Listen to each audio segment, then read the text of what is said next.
Cummins many years ago adopted the stakeholder model. Luckily, as we are headquartered in the state of Indiana, Indiana passed one of the more progressive corporate laws that allows people to not just think about shareholders, but to think about the full range of stakeholders.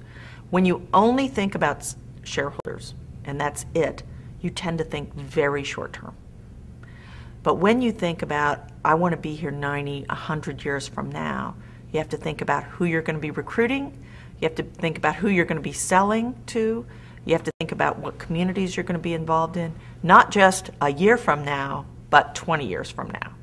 And so if you don't build an inclusive environment, if we hadn't started building an inclusive environment 30 years ago for African Americans to work in our company, how could we expect to sell to African Americans?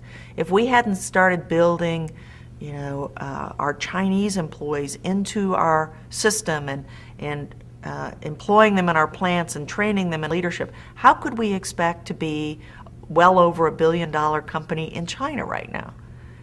So we're a big believer in it's a big world, and we have to think 30, 40 years out, not 1 quarter out. And embracing that full stakeholder model helps us do that.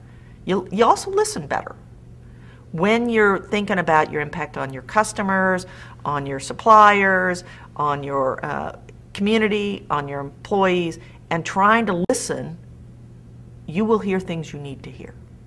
And if you only listen to, did you have a good quarter, you're not going to get the best people. You're not going to get the best suppliers who are with you in good times and bad. You're not going to have customers in the long run. So it's good for us and it's good for them.